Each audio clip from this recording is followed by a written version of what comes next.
Senhoras e senhores, estamos de volta com mais uma entrevista para o nosso canal Ideias para o Progresso. E o tema de hoje, conhecendo os escritores da nossa terra. Versinho, irmãos.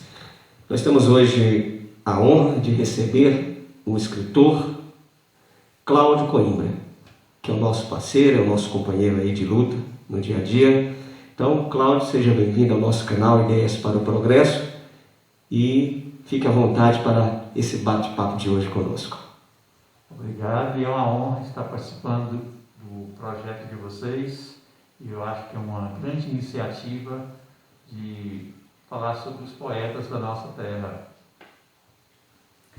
Caríssimo Cláudio Coimbra, como você descobriu o interesse pela escrita de poemas? Bom, eu nasci há muito tempo e naquela época não existia tecnologia que tem hoje.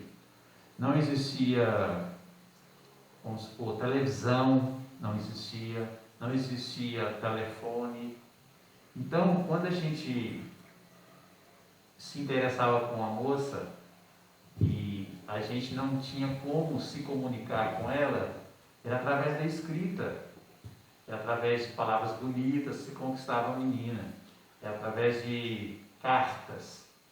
Muitas vezes se interessava pessoas de outra cidade. O que acontecia namorava através de cartas, né? Era bem difícil. Hoje não, hoje você tira a foto da menina e se você estiver com saudade dela, você vai no seu telefone e vê as fotos dela. Mas naquela época não, era muito difícil. Então isso vai crescendo dentro da gente o romantismo, que hoje não existe. E quando a gente chegava a ter contato com aquela pessoa, aí que a gente saltava mais o romantismo, que sair de mãos dadas, era muito bom, sabe? Hoje em dia não tem esse romantismo. Extremamente importante. Mas, Cláudio, qual foi o seu primeiro poema e quando mesmo foi escrito? Olha, o primeiro poema, assim, que eu escrevi, eu não tenho ele mais, já foi há muito tempo, mas eu tenho no meu livro. Certo. No meu livro é Minhas Escritas, Meus Rabiscos, a primeira poesia que eu fiz, de muitas outras, né? Certo. Porque aquelas poesias que eu escrevi há muito tempo, perdeu com o tempo. Porque quando você é adolescente, quando você se sente amor, você escreve muita poesia. E eu fazia isso e eu guardava essas poesias. Eu tinha uma pastinha que eu guardava tudo aquilo que escrevi. As cartas que as namoradas mandavam para mim de volta, eu guardava. Bacana. Era tudo lembrança, tudo eu guardava. Aí quando você casa, é confiscado de você, cara. Sério. Mas em qual sentido, Cláudio? Confiscado assim. Porque são poemas que você mandou para a pessoa que você gostava. Ah, sim. Aí quando você casa, a esposa tem ciúmes, você está guardando sentimentos de pessoas que você já gostou. Então, a esposa não gosta disso. E o ciúmes faz com que ela confisca tudo isso. E outra coisa, aí queimaram todas as minhas coisas. Eram cartas, poemas que eu tinha feito, guardado e foram queimados pela minha ex-mulher. Cláudio, você pode recitar para nós essa primeira poesia? Olha, eu não sou muito bom de recitar, mas eu posso ler. Tudo bem. O que eu sei fazer é ler. E, inclusive, eu não decorei nenhuma poesia. Eu não dou conta de decorar, mas eu vou ler. O nome dela é Anaca. E toda poesia que a gente faz tem uma história. É uma história. O Anaca, na verdade, é a abreviação do nome da pessoa cuja interesse eu tinha por ela. Chama-se Ana Carolina.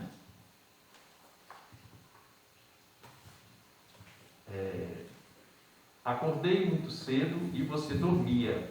Me preparava para sair e no silêncio dessa manhã, ainda cedo, você dormia. Dormia depois de uma noite de amor. Dormia o sono de quem gostou dessa noite. Sua face rosada e semblante aparentando felicidade, assim mesmo dormia. Dormia não querendo acordar, só eu via. Via esta cena e não dormia. Não dormia, mas sonhava. Sonhava com outra noite igual. Noite de carinho, de ternura, de abraços, de beijos, de amizade, de cumplicidade, de amor. Não dormia, mas via. Via tudo em um passe de mágica, cenas do dia anterior. Cenas que só a imaginação é capaz de criar, de reproduzir, aumentando ainda mais o meu amor. Amor que brotou no peito no instante em que a vi. A vi magnífica, toda de branco. A vi sorridente e elegante. A vi apenas um instante. A vi por inteira só para mim. A me dizer, amo você. E eu ali, observando você dormir. Essa foi a primeira das poesias que eu fiz nesse livro. Você tem preferência por assuntos, temas para escrever seus poemas? Olha, o poeta é o seguinte, ele vive de inspiração. Se você está inspirado, você escreve. E nem sempre a inspiração pode ser de poesia, pode ser de uma mensagem, pode ser um livro. Eu tenho livro escrito no meu computador, mas é devido à dificuldade de editar o livro, então ele vai continuar no meu computador. Porque no Brasil a gente tem várias academias de escritores, academias de letras que nós chamamos, eles fazem essa academia exatamente para facilitar as edições dos seus livros. Porque no Brasil é assim, se você tem um livro, você pega o seu material e vende para uma editora. Essa editora tem que ter uma distribuidora de livros, porque eles fazem assim. Tem um livro no Brasil que está sendo bastante vendido, todo mundo quer comprar aquele livro. O que acontece? Uma livraria de outro estado liga para aquela distribuidora e quer o livro. Ele fala assim, não, eu te mando esse livro, porém você tem que levar 10 livros de autor desconhecido. É aí que ele pega o livro da gente, é como se fosse, empurra o livro da gente para as livrarias. Porque se não for assim, o livro da gente fica engavetado nas nossas casas. Ele não vende. Quando o autor vai na editora e manda fazer um livro para ele, o livro não vai sair, porque ele não vai sair de porta em porta vendendo seu livro.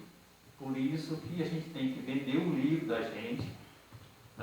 A gente recebe pelo trabalho da gente 10%. Porque quem faz o resto é a editora. Entendeu? Muito bem. Cláudio,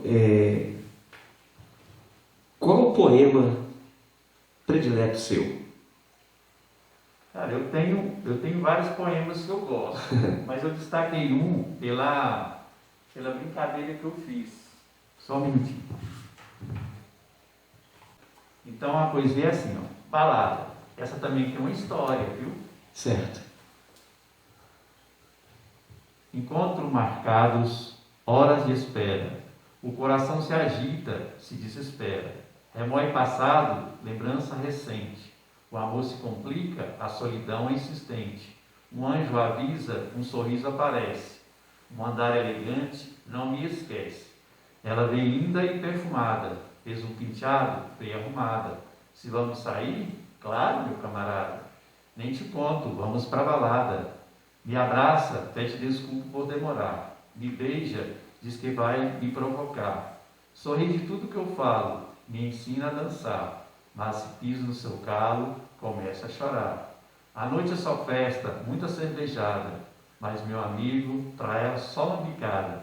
A noite passa voando, mas ainda promete. Saímos afoitos da boate para não levar cacetete. Fomos pro motel ficar sós entre 4 paredes. Mas de tanto que bebeu, só queria matar a sede.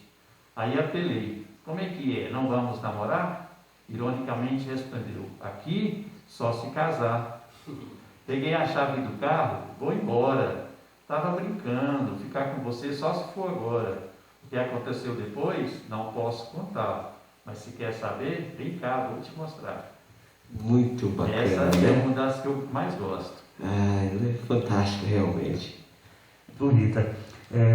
Além de poema, Cláudio, existe alguma outra coisa que você gosta também de escrever? Cara, eu escrevo, atendendo pedidos, né, de amigos meus, de pessoas que fazem bodas de ouro, já fiz bastante mensagem disso, bodas de prata, já fiz até para mensagem para pessoas que estava sendo velada, para outra pessoa ler durante o velório, até já fiz isso. Já tenho um livro, como eu já falei, né? Meu livro chama Poeira, Suor e Sangue. É uma história de uma boiada, que um cara fugiu da cidade porque estava sendo ameaçado de morte, e ele foi para o sertão. Isso foi em meados dos anos 70, por aí. Ele foi para o sertão e, com o passar do tempo, ele conseguiu juntar mais ou menos 400 bois. Naquela época era difícil juntar isso. E ele constituiu família, se passaram 20 anos, ele se constituiu família, conseguiu os bois, e depois ele voltou na sua antiga cidade e foi vender os bois que ele tinha conseguido. Foi vender num abatedouro de bois. E nessa viagem de volta, foram acontecendo os fatos, foram acontecendo coisas, e romances, aventuras, assassinato, show de viola. Então foi acontecendo várias coisas durante essa viagem de volta. Mas como eu estava falando, sobre editar o livro já fica mais difícil, né? A gente tem que vender esse material para alguém. Tem escritor que, às vezes, antes dele mesmo escrever o livro, ele já vendeu o livro. Ele passa a ideia do como vai ser o livro dele, e a pessoa se interessa, o editor se interessa, e ele já vende material para ele. É assim que funciona.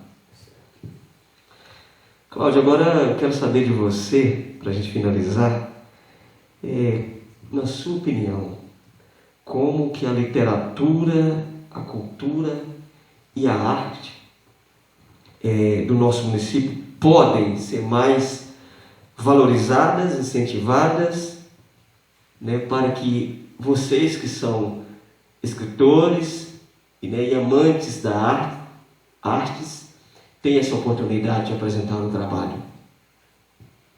Olha, nós escritores, não só de Cabeceira Grande, mas no entorno de Unai, que Unai já existe, e a ALUR. A ALUR é a Academia de Letras de Unai e região. Essa região que eles falam, da ALUR, é uma área de aproximadamente 300 quilômetros em volta de Unai. Esses escritores podem ser convidados para participar da ALUR. Quase todos os daqui de Cabeceira, então participam de lá, de Unai, alguns de Brasília. Os de Brasília eles são de Unai, mas que mudaram para Brasília. Tem pessoas de Arinos, de Riachim, de Bonfinópolis, todos fazem parte da ALUR de Unai. Agora, quanto ao município, eu acredito assim, que se tivesse assim, a Casa da Cultura funcionando, perfeito, né, um incentivo para que os jovens possam ler mais nas escolas, que os jovens possam participar de festivais de poesias, festivais de música, por exemplo. Isso seria excelente, cara. Eu não vou falar pelo menos um festival de música por ano para incentivar os jovens a querer tocar um instrumento, a querer, nossa, eu quero subir naquele palco para cantar alguma coisa, né? Eu acredito assim, que tem que colocar os jovens para fazer isso, porque a gente já viveu. Os jovens que tem que ter esse tipo de comportamento. Por exemplo, se a gente, nós que já escrevemos, se a gente fosse nas escolas e lesse uma poesia da gente para os alunos daquela classe ou para o colégio todo, em forma de incentivar, essa escrita foi o Cláudio que fez. Importante, né? Cara, eu falo assim, eu quero escrever também, eu quero ter uma poesia para mim. Eu já vi alunos, eu já mostrei o meu livro para pessoas lá em Dom Bosco, e vem 4 alunos me mostrar a poesia que eles fizeram. Então isso é muito bonito. E não só no lado escrita também, tem várias culturas que tem na nossa cidade que muitas vezes a gente nem vê, né? A escola, a professora Osana, ela fez o The Voice Kids, já fez umas 3 vezes que eu estou acompanhando eles, eu vou lá e colaboro, faço o que eu posso para ajudar eles. Eu achei sensacional o último que eles fizeram, que são garotos pequenininhos, são pessoas de 8 anos, 9 anos. Então, eu acho que assim, o incentivo da escola está sendo suficiente, mas tinha que ter autoridades, né, que injeta alguma coisa na cultura da cidade. Eu acho assim que se partisse deles com a liderança e com comprometimento para que faça acontecer, eu acho que o jovem não vai pensar em outra coisa, vai pensar na literatura, vai pensar num jogo de capoeira, num jogo de futebol. Tem que ter incentivo das autoridades. Se não tiver o incentivo das autoridades, o nosso jovem não vai nem ser romântico com as namoradas, eu acho. Bruno, o Cláudio ela aborda pontos importantíssimos aqui nessa fala conosco. Eu queria destacar 2. Ele falou da criação da Casa da Cultura. E nós sabemos que recentemente foi aprovado no nosso município a lei de número 670, de 30 de abril de 2020, que cria um museu municipal e a Casa da Cultura, professor e escritor Elon Antônio de Oliveira. Então, o museu e a Casa da Cultura, legalmente, já estão criados. Mas, Bruno, não basta estarem criados no papel. É preciso fazer com que essa legislação não se torne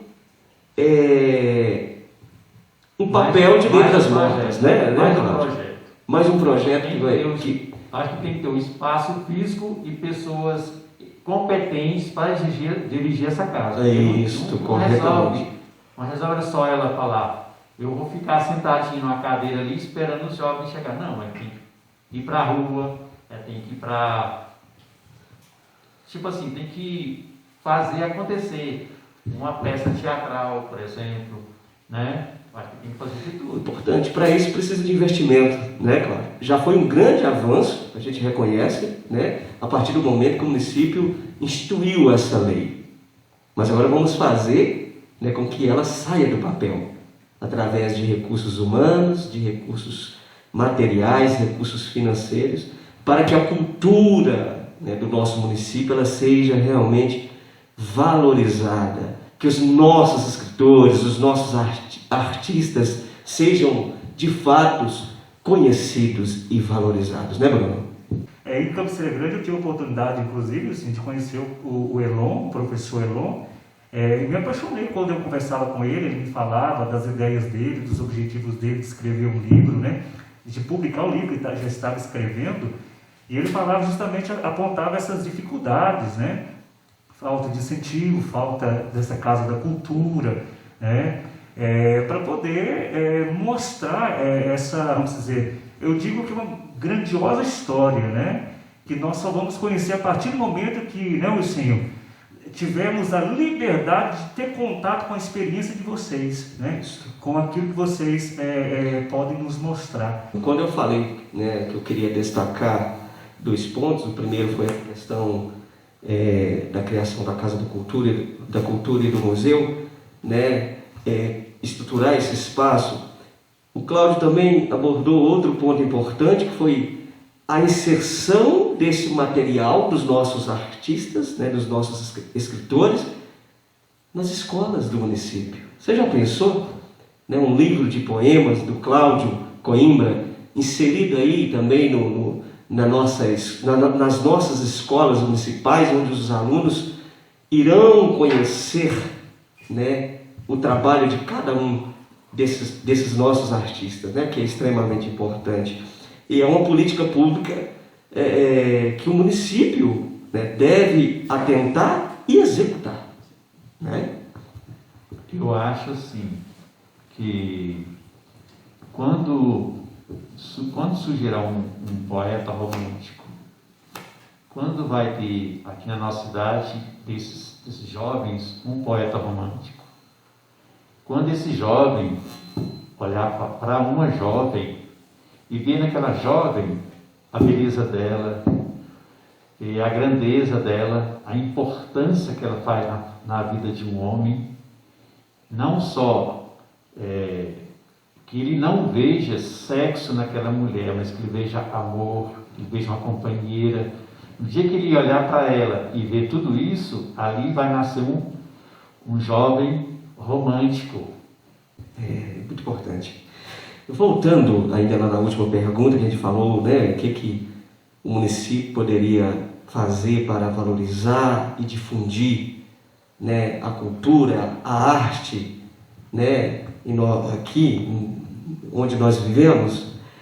Eu vejo também que precisa pensar na possibilidade da criação de uma Secretaria de Cultura. Se for impossível, porque a gente sabe que o nosso município é de pequeno porte 1, que os recursos, Bruno Lopes, são escassos, mas se não há possibilidade de criar essa Secretaria específica da Cultura, pelo menos o departamento, né, diretor da cultura e da arte do nosso município, e dar pelo menos a estrutura mínima para que esse setor realmente funcione.